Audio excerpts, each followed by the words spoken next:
Reverend Dr. Raymont Anderson. That concludes our service. No, I'm just... So where do we begin? First, it's great being with family.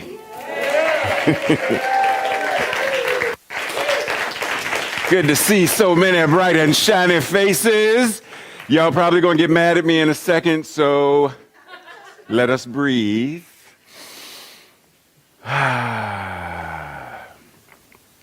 So, you ready? Ready. Okay.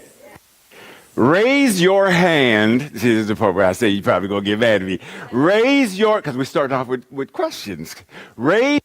Actually get to the question. No.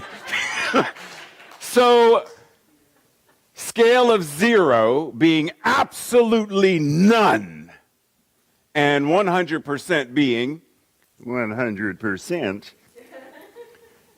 Raise your hand if you are 50% or more human. Raise your hand if you are 80% or more human.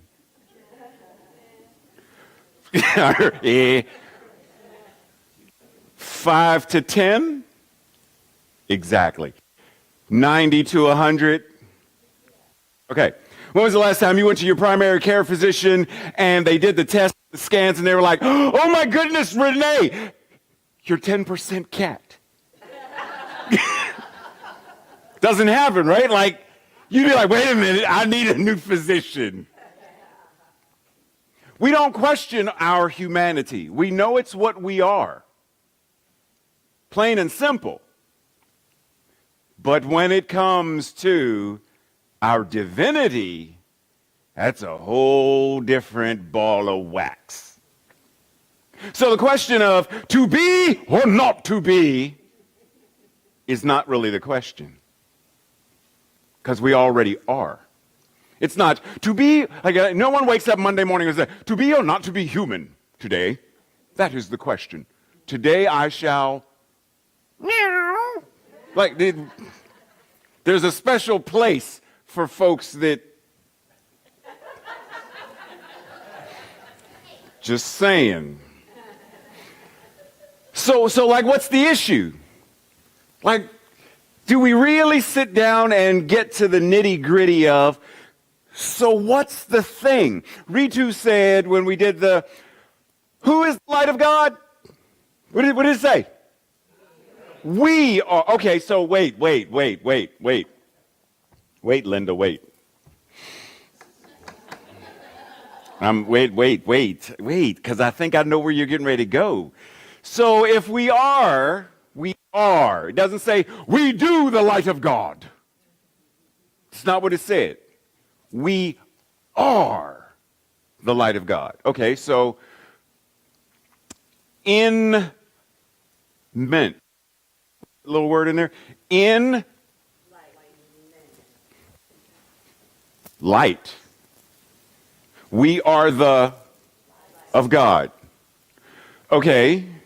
So that light in the mint of enlightenment, we're already, wait a minute. Because if I were to ask you, raise your hand if you know that you are right here, right now, in this moment, enlightened, how many of us would raise our hands? You don't have to, but really think about it. Because the vast majority of us don't. Why not, though? Because we have this concept of what enlightenment means. Enlightenment means you don't get diarrhea anymore. Enlightenment means you don't get... come on now, don't play. Somehow we got this idea in our minds that enlightenment means some airy-fairy kind of idea where all of the... Excuse me, I have gas. Like somewhere we have this idea that life is all incense, gumdrops, and Skittles. Oh, and glitter. Right? Like that's the idea we have. The same idea we have of sacredness, holiness, divinity. We have this idea that regardless of the past, let's go with, Catholicism. You know, you start off here and you conclave, I'm the Pope. And we have this idea that His Holiness, He is the Vicar of Christ. He's the Dalai Lama. That's the sound that the process makes. Boom, I am the Dalai Lama. Like everybody, it's all these things. The Reverend Dr. Martin Luther King, Reverend Doctor. We believe these titles and these terms and these letters and these supercalifragilisticexpialidocious. Excuse me, I got excited. That follows our names, we believe that it means something else. Instead of waking up and recognizing I'm it. Right now. Not with the next class. Not with the next prayer. Not with the next meditation. Not with the whatever. Right now. There's a gentleman by the name of, you may have heard of him. What's his name here? What's his man's name? He wrote this book called Spiritual Economics.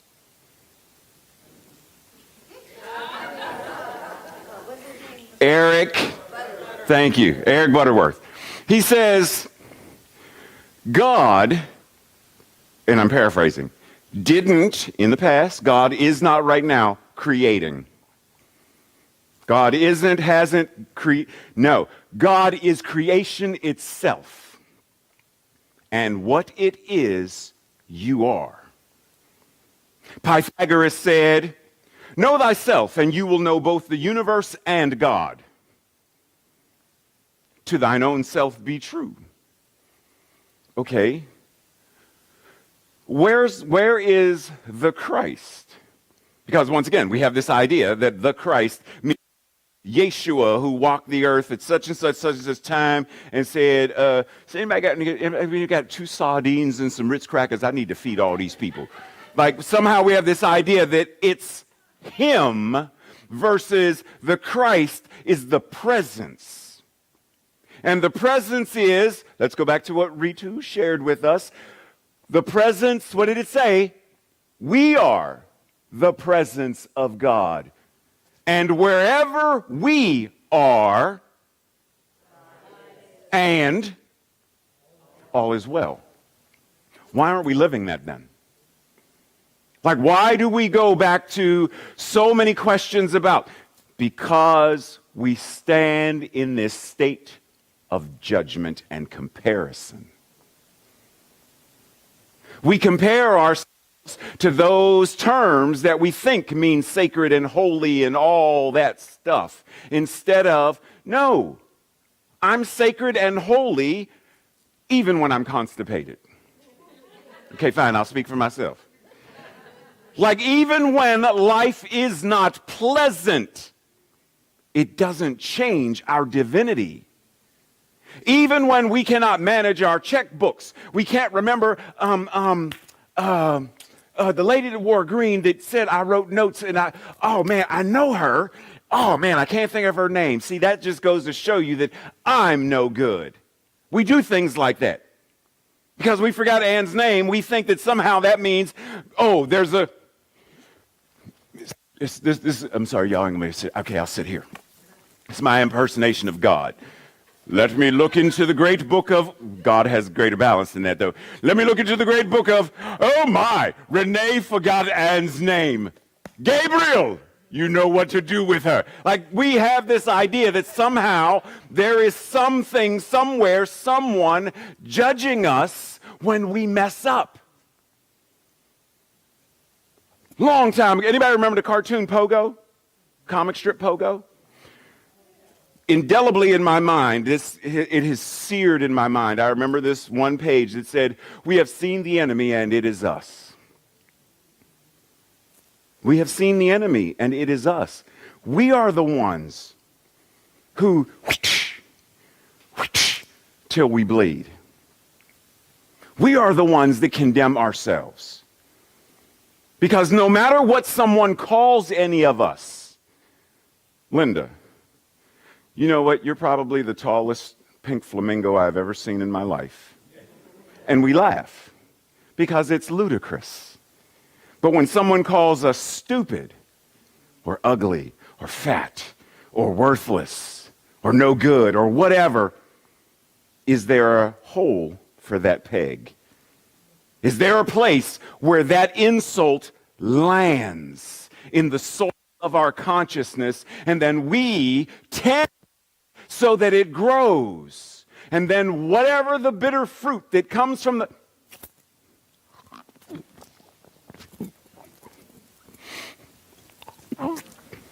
And we continue to devour it day after day after day. Long after our mom, who was super critical of us, or dad, or whoever, long after transition, we still... I love this record. This is the... You are so worthless and you are stupid. It's not really this one. You're ugly and you're fat and you're worthless. You're ugly and you're fat and you're worth. Like, we put the music on and we play the tapes over and over. For whatever method is art, for some it's a record, for some it's an 8-track, for some it's like whatever it is, but we play them over and over. We play them while we're stuck in traffic. And we hear, oh, sound like my mother. Did I just sound like... Or we'll give someone the magic middle finger because we somehow think that the magic middle finger is magically like frosted Lucky Charms. Now all of a sudden they're going to actually use it because we did magic. But we do it because we let the anger well up, and then there's road rage and all these things because there's judgment. All of it is judgment. So to be or not to be is a question of, do I choose to access what I already am as the Christ? Do I choose to access what I already am as enlightened? There's a section in Buddhism that references this core idea. And it says, you do not achieve or manufacture enlightenment through meditation. What? But they keep saying we're supposed to meditate. Wait a minute. Okay, wait a minute. I'm going to come back. Okay. You do not, okay, through meditation. Okay, enlightenment is your fundamental, primordial nature right now. It is simply obscured by the dirt of temporary delusion, greed, and anger. You're already it. Called by whatever you want to call it, Christ consciousness, Buddha nature, whatever it is. You're already there. But we're not accessing it. We're listening to the other stories that somehow convince us that we're less than whatever. Imagine for a moment. There's this. Anybody in here familiar with the Broadway musical Don Quixote de la Mancha, the Man of La Mancha? Okay, so at the very beginning, he's standing there and he's like in the prison and he says, "Come with me as I tell you this story and show you what I really am. Am I Don Quixote? I'm going to show you what I really am." So let's go there for a moment. Let's dream the impossible dream.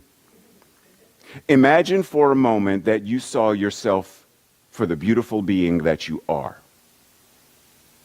Feel it. That you look in the mirror and you see yourself as sheer beauty. Amazingness. You see the light that shines from your eyes, that when you smile, joy is exuding from your very being. That every room you walk into, love is what is that?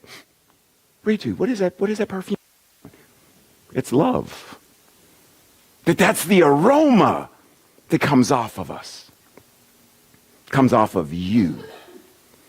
That no matter where you are, literally, wherever your favorite supermarket is, you're shopping for some cornflakes, or in my case, Count Chocula.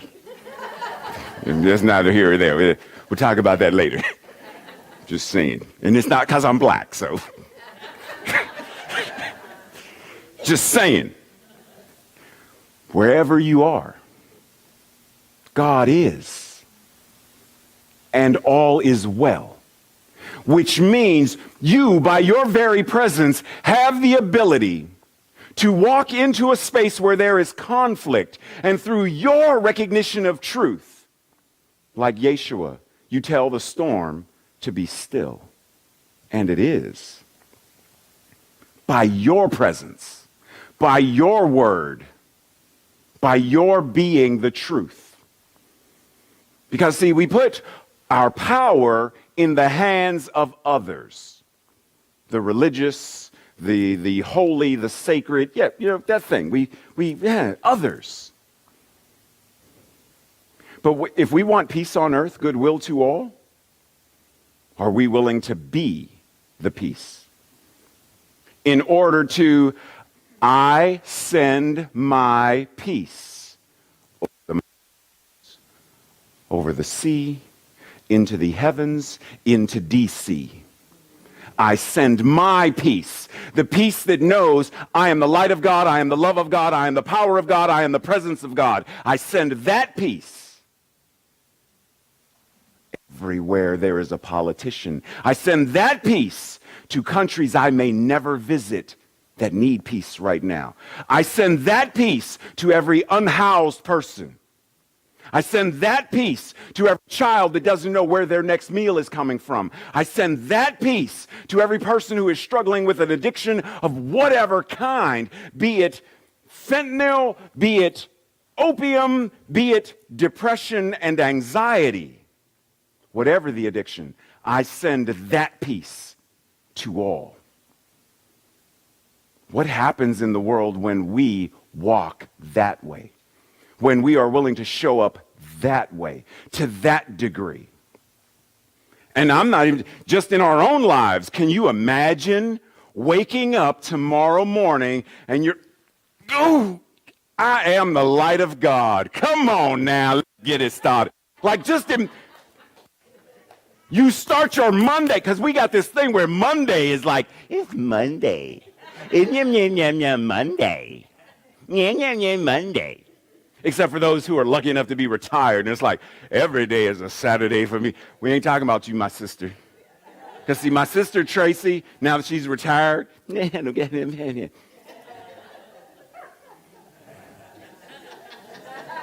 sorry, I slipped into judgment there for a moment.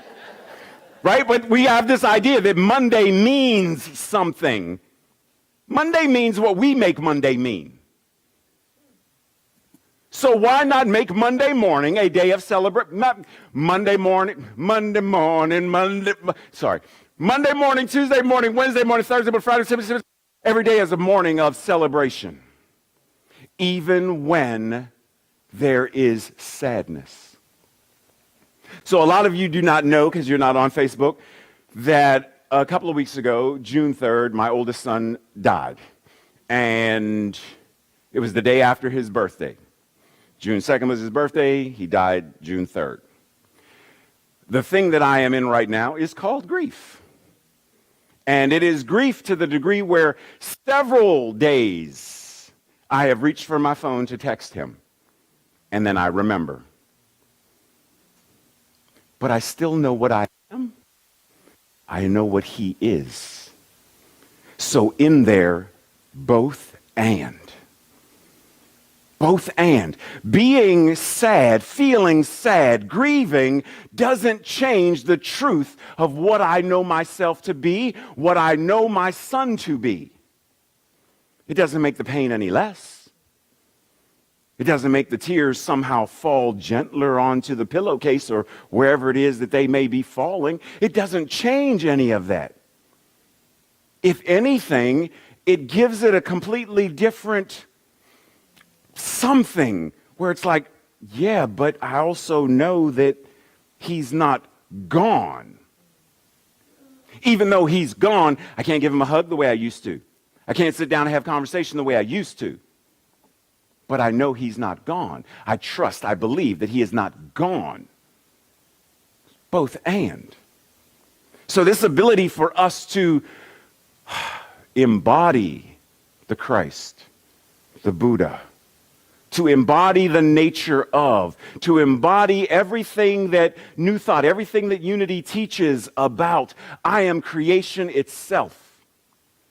My words, every word I speak is a prayer. Every breath I take is an amen. Every person that I see and everyone who sees me sees the face of God. It changes not just how we show up, but it changes how other people show up. Have you ever run into somebody who was feeling really ugh, and you said a kind word to them and you literally saw the light bulb come on and their posture changed and they smiled and they lit up simply because you offered them a word of kindness? Tears of gratitude, tears of joy, tears of, you actually see me? Tears. So never assume that you have no power. That works for the Wizard of Oz when Glinda told the Wicked Witch, "Be gone, you have no power here." But it doesn't work that way with us, because wherever you go, God is. Your recognition, even when something doesn't feel well, you know that the undercurrent of it has to be well. Even in the midst of a storm, the infinite goodness is wellness. Even in the midst of grief, infinite goodness. Even in the midst of, I send my love and my love returns to me. I send my joy and it comes back to me. I grieve and I send, and I know through the law of circulation, what I send out comes back to me. So I'm going to send out even more. I'm going to send out. It didn't say, and Jesus fed the 3 people that came for lunch. Jesus fed the multitude, 10,000. 10,000 people? You know what kind of catering business Jesus had to have? 10,000. That's a lot of hot dogs. But then it just, and breathe. And we enter into that space where we know and know that we know. Like Maya Angelou once said, our ancestors have already done the work. Our ancestors, be they Charles Fillmore, our ancestors being Emma Curtis Hopkins, our ancestors being Ernest Holmes, our ancestors being whoever they are, including our literal ancestors of family lineage, all of them have already done the work. Our job now is to wear the crown, to accept our goodness and our divinity, our sacredness and holiness, to embody it, to be it. And from the being, the doing happens naturally. None of us are breathing ourselves. We don't tell our lungs to expand and contract. We don't make our diaphragm move. That which is the divine, breathing itself as us, takes care of that while we do whatever it is we may be doing, including praying that there is no rain so that we can actually go get on the boat this afternoon. So we breathe and simply enter into the silence where the voice that is God as us is loud and clear.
And so we breathe.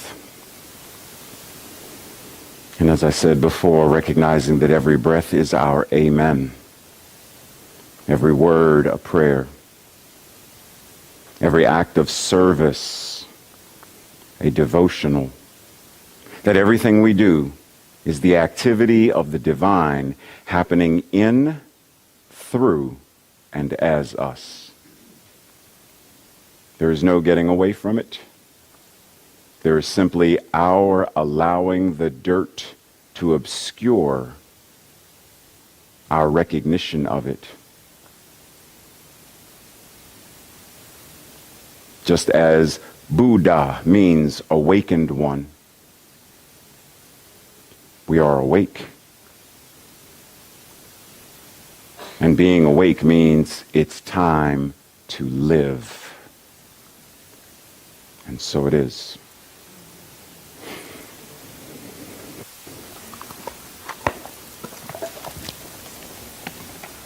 Thank you, everybody.